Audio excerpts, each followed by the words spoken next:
الرحمن الرحيم ألف لام ميم ذلك الكتاب لا ريب فيه يقين الذين يؤمنون بالغيب ويقيمون الصلاة ومما رزقناهم ينفقون والذين يؤمنون بما أنزل إليك وما أنزل من قبلك وبالآخرة هم يوقنون أولئك على هدى من ربهم وأولئك هم المفلحون إن الذين كفروا سواء عليهم أأنذرتهم أم لم تنذرهم لا يؤمنون ختم الله على قلوبهم وعلى سمعهم وعلى أبصارهم غشاوة ولهم عذاب عظيم صدقت يا رب العالمين اللهم صل على سيدنا محمد وعلى آل سيدنا محمد وبارك وسلم. اوس د دې نه د سورة البقره شروع کی او دا د قرآن چې دا کم ترتیب دی اوسنی نو په دې کې دا دویم نمبر سورت دی. دې ته سورة البقره ځکه ویلی شي چې دا وروستو دې کې د غوا والا واقعه او کیسه را روانه ده د بني اسرائیلو، نو د هغې د وجې دې ته سورة البقره ویلی شي. هغه بیا وروستو را روانه ده د نیمې سره یو دی. او د دې صورت ته چې دی نو څنګه چې په اوښ کې کوب وي او په هغې سره اوښ ښایسته ښکاري، دقه شان په دې صورت سره وایي ټول قرآن پاک چې دی دا ښایسته ښکاري. او دا په قرآن پاک کې د ټولو نه اوږد صورت دی او په دې کې اکثریت د فقه مسایل دي او زندگی دا نظام زندگی دا پروګرام دی ستا کم چې د کور د بار معاشي زندگی یا ستا اخلاقیات وغیره اکثریت دغه بحثونه دي بګي. او الته چې دی موږ کوم سبق ویلی دی غیر المغضوب علیهم ولا الضالین، تا ته به په دې کې دلته تفصیل کوي چې دا خلک ګمراه دي او دا سم خلک دي. تا ته به یهودیان هم ښیي او څه ناڅه عیسایان به هم درته ښیي او د هغې باندې هغه مثالونه به دلته راځي. خیر، او بیا علما لیکي چې په کوم کور کې اثرات وي د جادو یا چې دی نو د بد نظر پچا اثرات وي وغیره نور چې دی په کور کې د جناتو وغیره خطرات وي دا حق دی. نو هغه کور کې چې صورت بقره د سر ټیم کې ورځې پابندۍ سره ویلی شي په تیز اواز سره چې د کور ټول ګوټونو ته کور ته بس اواز رسي، بار نه کور ته رسي، ځکه چې زنانه اواز هم سطر دی. نو بیا د دغه کور نه دغه اثر ختمیږي چې هر قسمه اثر یې پکې هغه ته خراب اثر ته ختمیږي. خیر، نو خو بیا موږ دې کې بلا تفصیلات کوو چونکې هغه اوس د دې عام داسې نه دی پکار، ستاسو دپاره څه ضروري نه دی. الله رب العزت دلته شروع کړه په الف لام میم سره. رسول الله صلی الله علیه وسلم فرمایي حدیث مبارک کې راځي چې د قرآن په یو حرف باندې چې دی 10 نیکۍ ملاویږي. او زه دا نه یم چې الف لام میم یو حرف دی، بلکې الف هم حرف دی، لام هم حرف دی، میم نو په دې باندې 10 نیکۍ شوي. او بعضې علما وایي چې بیا په دې الف کې چې دی نو 3 حروف دی، په لام کې دغه شان په میم کې په دغې ځان ځانله 30 نیکۍ په یو ملو شو. خیر، خو دا ځان ځانله حروف دی. اوس د الف لام میم څه معنی ده؟ نو مختلف علماو د دې معنی کړي دي. څوک وایي چې دا د رسول الله صلی الله علیه وسلم او د الله ترمنه د راز و نیاز خبرې دي، بل څوک پې نه پوهېږي. بس دا عامه معنی علما کوي بیا چې الف لام میم الله پوهه دی په معنی د دې حروف، هغه چې بس الله پې پوهه دی. او دا د هر چا مخفف الفاظ په خپلو کې لکه خلک کالم یا وغیره چاپ کوي نو د محمد شفیع نه د یو نه میم راوالي او د شفیع نه چې دی شین راوالي. وایي چې میم شین کې ډایري وغیره. دغه شان چې دی نو د ډیپټي کمیشنر مخفف چې دی هغه ډي سي راځي او د اسسټنټ کمیشنر چې د هغې مخفف اے سي راځي. نو دې ته دغه حروف مقطعات ویل شي. دا وایي چې مخففات دي د ځینو د غټو غټو حروفو نه د غټو ټکو نه چې د هغې نه یو ټکي راغستی شوي، نو لهذا بل بنده پرې نه پوهېږي، الله او نبي کریم صلی الله علیه وسلم پرې پوهېږي. میان عاشق و معشوق رمزیست، کرامن کاتبین نه هم خبرې نیست. او نو د دې وجې وایي چې عاشق او معشوق وکړلې خبرې په مسکا سره، هغې پرې پوهېږي د هغې د راز و نیاز خبرې دي. الله اعلم بمراده بذلک. او څوک وایي چې دا د الله رب العزت نومونه دي، نو ته به وایې چې دا خو په ننن مې نومونو کې بیا نشته، نو څنګه د الله نومونه دي؟ نو داسې ډېر نومونه دي چې په ننن مې کې نشته. د خدای پاک چې دي 15,000 نومونه دا صرف په کتابونو کې راغلي دي، او هغې نومونه چې دي نو هغه په دغې ننن مې کې نشته، لهذا دغې هم کېدی شي. نو خیر خو عامه معنی موږ داسې بس خلکو ته وایي چې تاسو داسې وایئ چې الف لام میم الله پوهېږي په معنی د دې حروفو باندې. نور مجدد الفساني صاحب وغیره دې معنی کړي دي، خو د عام خلکو ته په ارام دغه دپاره بس دا کافي ده چې خدای پوهېږي په معنی د دې حروفو باندې. بیا هلته موږ د الله رب العزت نه سوال کړی چې خدای پاکه موږ ته سمه لار وښیې. نو د دې صورت د هغې سره تعلق هم دا دی چې الله رب العزت وایي چې سمه لار غواړي. نو ذلک الکتاب لا ریب فیه، دا کتاب چې دی په دې کې شک شبهه نشته، بس دا راټینګ. ذلک الکتاب، دا کتاب چې دی لا ریب فیه، هیڅ شک شبهه په دې کې نشته. هدن، دا هدایت دی للمتقین، د متقیانو دپاره. اول خو دا خبره چې ته وایې چې په دې کې ستاسو ذهن ته به عام خلکو په ذهن کې اکثر که سوال چرته راشي نو څه لرې نه ده چې هلکه چې دې کې شک شبهه نشته، شک پکې نشته، دا خلک کافران ولیدي. نو دا خلک مثال په طور یو کس بیمار دی ښه سخت، او هغه ته داسې بیماري ده چې خواږه پې هم تراوه لګي یا پې سم نه لګي، شهد دی او په هغه باندې د هغه په ژبه یا په هغه باندې سم نه لګي. نو اوس هغه وایي چې یاره دا شهد خو تراخه دی، نو دا هغه بیمار دی، شهد په اصل کې تراخه نه دي، شهد خواږه دي. دغه شان په دې کتاب قرآن پاک کې شک نشته، خو دا د دې کافرانو په دې ذهنونو کې شبهات دي، خرابوالی دي، نو د دې وجې پکې ایته شک دی. بیا هدن للمتقین، دا هدایت دی د نیکانو دپاره. نو دلته به ته ووایې چې د نیکانو دپاره هدایت شو، نو ما او تا خو تله خیره بار شو، ځکه چې موږ خو نیکان هم نه یو. نو الله رب العزت بل ځای فرمایي هدن للناس، دا د عامو خلکو دپاره هم هدایت دی. عام خلک به چې دي هغه به ورو ورو چې دې کتاب باندې عمل شروع کړي، ترقي به شروع کړي، ترجیح چې هدن للمتقین کې به ظاهر شي، متقیانو کې به راشي. نو الف لام میم الله پوهه دی په معنی د دې حروفو باندې. ذالک الکتاب، دا کتاب چې دی دا کوم چې موږ سوال کړو چې خدای پاکه سمه لار راته وښیي، الله وایي هغه دا کتاب دی، دا انقلابي کتاب دی. ذالک الکتاب، دا کتاب چې دی لا ریب فیه، نشته دی هیڅ شک په دې کې. هدن، دا هدایت دی للمتقین، د متقیانو دپاره. اوس ته به چې متقیان کم خلک دي، کم خلک دي؟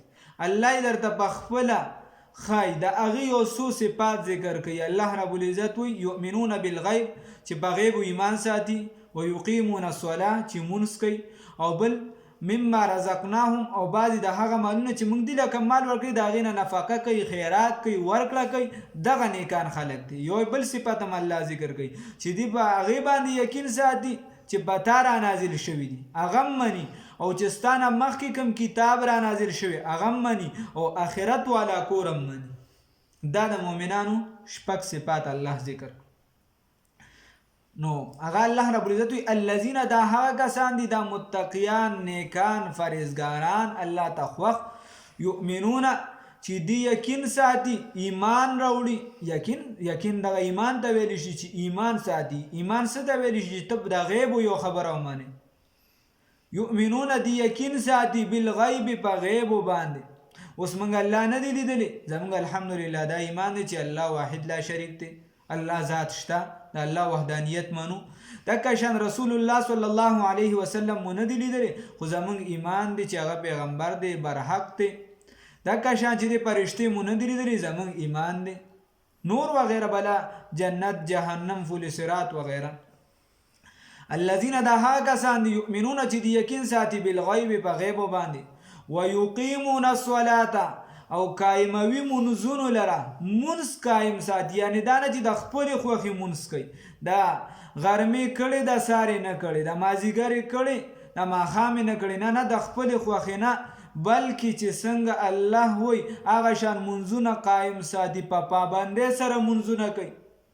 بل ذکر رسول الله صلی الله علیه وسلم فرمای چې د قیامت پر ورځ به د ټولو نړومبنې د الله په حقونو کې چې دینو د منځ حساب کیږي او د بنده په حقونو کې به چې په ناحقه چې کم قتل وشي دغه حساب کتاب بکی نو د منځ پابندي پکار و یقیم او چې رسول الله صلی الله علیه وسلم فرمای چې منځ قائم کړه د دین قائم کړه چې منځ پرې خو د دین وناړو او څنګه چې په بدن کې سر دا د مانزه د بدن د لپاره لازمي دي دکه شان چې د منځ د دین د لپاره لازمي دي. نو یقیمون الصلاه چې قائموي منځونو لره بیا د منځ خپل آداب دي خپل طریقه ده سنن دي واجبات مستحبات از د کول پکار دي. بیا الله رب العزت وی چې دوه خبره خدا شو درېمه داره و مما رزقنا او بعض د هغه مالونو نه هم چې موږ ورکړي دوی ته ينفقون دي ته صدقه ورکړي نفقه ورکړي د الله فلار کی نو موږ چې والله کما او بل ځای الله رب العزت فرمای لن تنالوا البر حتى تنفقوا مما تحبون وی تاسو کامل ایمان والا مضبوط ایمان والا نشي کېده تر څو چې تاسو هغه مال ورنه کې چې تاسو ته خوخ مال به ورکې بیکاره ردی شي به نه ګوري هغه هم که سړی ورکي څه ډېره بده نه ده خو د دین لاندې درجه ده اصل شی هغه دی چې تا ته کوم ښه نږدې زړه ته چې هغه خیرات کړي د الله دپاره یې ورکړه.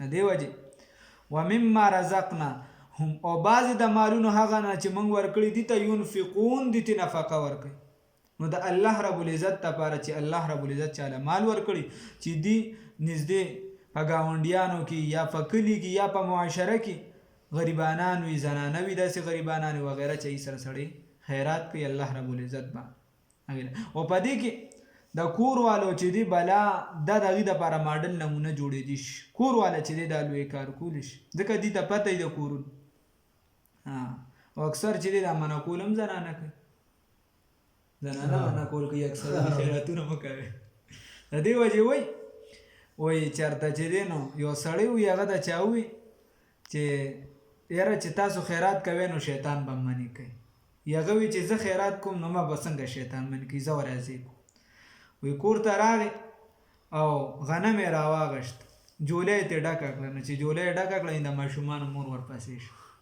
نو هغه ورته وی چې داسې کې ورتي چې بس دا راته د کلي استاد ویلو چې دا خیرات کې ورکو بیا به شیطان من کی زه ګورم چې ما څنګه شیطان هغه ورته داسې کې بیا به در سړي چې دی نو دا واړه به څه خوري او دا واړه به چې دی نو څه کوي دا وغیره بلا خبره ده ورته چې نه نه نن به زه دا شیطان لملا ماتوم وړم خیر چې دی ورسره خبرې کولې ده نه دی روانېده په دې کې والله چې دی د زنانه دی خپل د بچو د مور چې دی نو د جولې ته ورلاس کړو غنم یې ټول توی کړ ورته چې منډه دا واړه به څه خوري هغه بار راووته استاد ورته څنګه چلې منې کړې وي نه شیطان خو نوم راوړلې سړي خو هغه مور یې ډېره زوره وره هغې راوړو د دې وجې خیرات هغه مالونه نه پکار وي الله وایي چې زه ورکړم و مما رزقناهم او بعضې د هغه مالونه چې موږ دوی ته ورکړي ينفقون دي ته صدقه ورکوي بیا الله رب العزت بل د هغې بله وجه بله علامه وایي والذین او هغه کسان یؤمنون چې دا یقین ساتي دا متقیان دي نیکان دي نو دی ایمان راوړي والذین او هغه کسان یؤمنون دی یقین ساتي ایمان راوړي بما په هغه څه باندې انزل چې نازل کړي شوي دي الیک ستا طرف ته الله رب العزت وی او دا هغه کسان دي والذین دا هغه کسان دي یؤمنون چې دی یقین ساتي ایمان ساتي بما په هغه څه باندې انزل چې نازل کړي شوي دي الیک تا ته رسول الله صلی الله علیه وسلم طرف ته چې کوم قرآن پاک کوم شریعت دا را نازل شوي په دې باندې دی یقین ساتي ایمان ساتي دی چې دا برحق دی دا برحق کتاب دی رسول الله صلی الله علیه وسلم په حق دی بل وما انزل او هغه چې نازل کړي شوي دي من قبل که مخکې دستانه رسول الله صلی الله علیه وسلم ته الله رب العزت فرمای کم چې ستانه مخکې را نازل شوي دي په هغې باندې دی ایمان ساتي. د رسول الله صلی الله علیه وسلم نه مخکې بلا کتابونه چې کوم را نازل شوي صحیفې را نازل شوي په هغې هم زموږ ایمان دی، پیغمبران هم منو. دلته ګوره دا ونه چې د رسول الله صلی الله علیه وسلم نه پس چې کوم را نازل شي، ځکه چې د رسول الله صلی الله علیه وسلم نه پس د نبوت دروازه بنده ده، بل نبی راتلونکي نشته. دا بل ورپسې بل علامه الله خی الله وی وبالآخرة او په آخرت باندې هم یوقنون هم دی یقین کوونکي دی به یقین ساتي په آخرت باندې. نو دا صفات په ځان کې راوسته پکار دي چې ایمان خو الله رب العزت الحمدلله را نصیب کړی دی چې په دای کې مضبوطوالي شي، مونځ قایمو، صدقې ورکو، دکه شان چې دی ایمان په هغه کتاب هم زموږ ایمان دی الحمدلله چې زموږ ته د رسول الله صلی الله علیه وسلم طرف ته د امت طرف ته راغلی دی. رسول الله صلی الله علیه وسلم الحمدلله منو او دکه شان چې دینه مخکې کم دی او د دینه پس خو دروازه بنده ده د نبوت. نو او په هغه ورځ باندې زموږ یقین دی کم چې آخرت والا ورځ ده. رسول الله صلی الله علیه وسلم فرمای من مات فقد قامت قیامته، څوک چې مړ شو نو په د قیامت قایم شو. بس چې یو کس قبر ته لاړ بلکې د قبر د ځنکدن په وخت کې دله که دی نیک وي نو دله د جنت والا فرشتې راځي خوشبودار هر څه ورسره کفن هم ورسره ښکلې خوشبوداري او جنت ورته ښودلی شي، دې ته نه په خوشحالۍ کې روح لړ شي. او که چېرته دی خراب وي، بدکاره وي، ګناهګار وي نو بیا چې دی دله هغه فرشتې راشي چې هغه به عذاب والا فرشتې وي او دې ته په دغه ټیم یریږي او سوځېدونکي عذاب بدله ورکوي او دغه ټیم نه دی د جهنم محسوسوي. نو الله هم دې وساتي دغه قبر له تیاري پکار.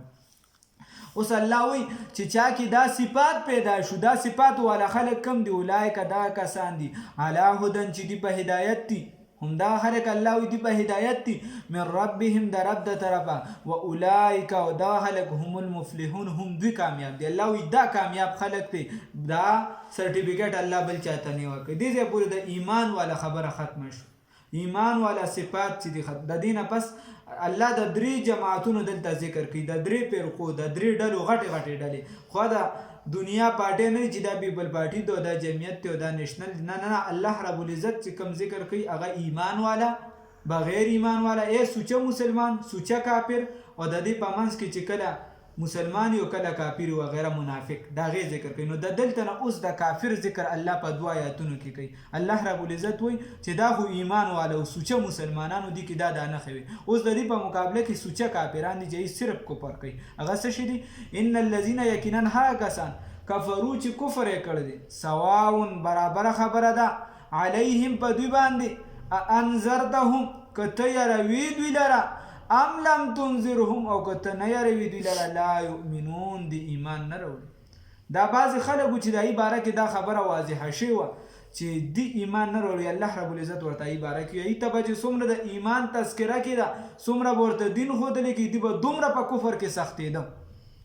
نو الله رب العزت وایي که ته دوی ته هر څه ووایې هر څومره ویارې خو دی ایمان نه راوړي، د دې وړی نه شړی نه جوړېږي، دا په حق باندې نه راوړي. دا هغه د سپي لکۍ ده که چېرته ټول عمر په سانچه کې پرتی خو نیغه به نشي.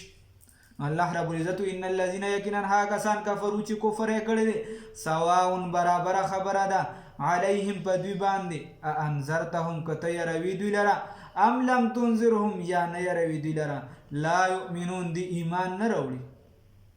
ختم الله مهر وهلی دی الله رب العزت علی قلوبهم په زړونو د دوی باندې، وعلى سمعهم او په غوږونو د دوی باندې، وعلى ابصارهم او په سترګو د دوی باندې، غشاوة فردیدي، ولهم او د دوی دپاره عذاب عظیم لوی عذاب دی.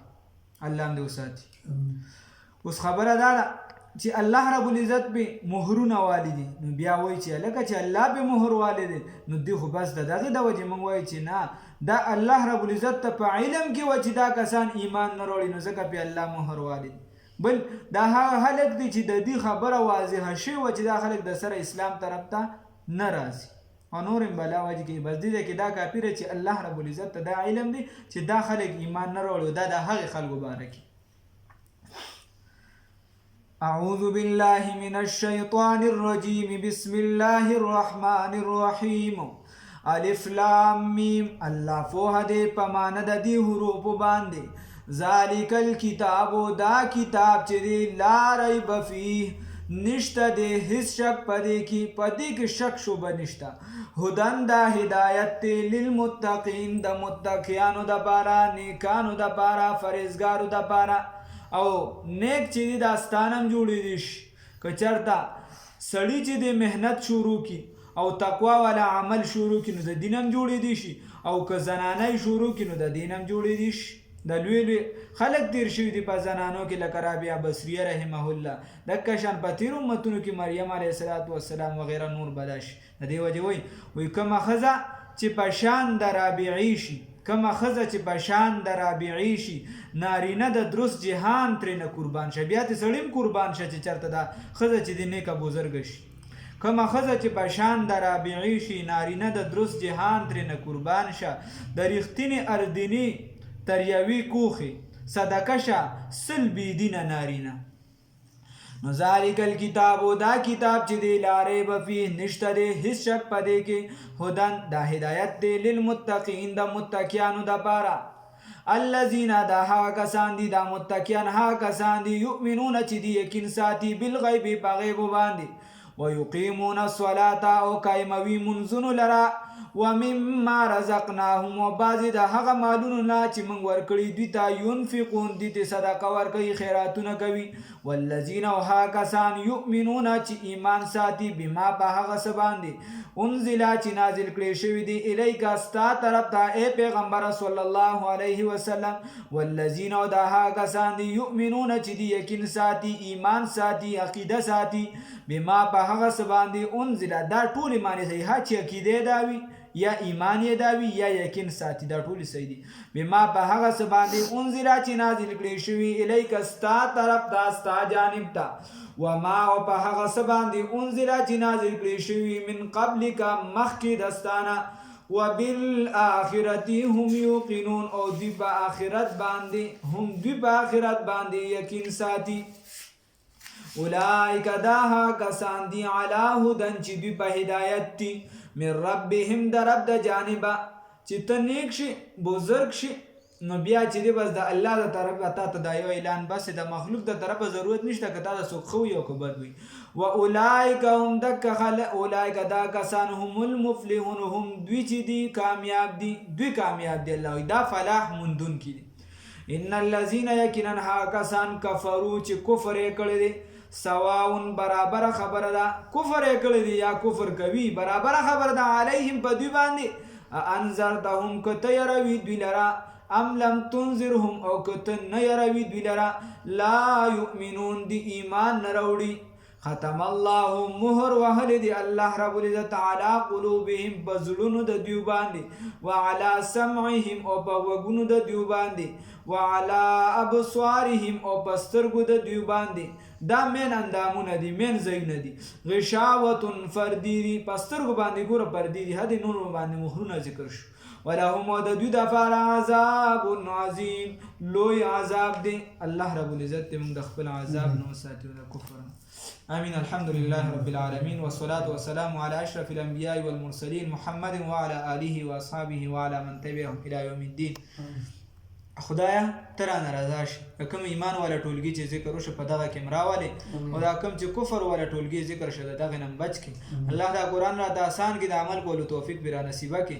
الله زمون کورونو کې دین راولي، الله زمون کورونه چې د امن ګهواري جوړ کړي، الله اتحاد اتفاق منصب کړي، الله اتحاد او اتفاق موږ ټول مسلمانان سره نصیب کړي.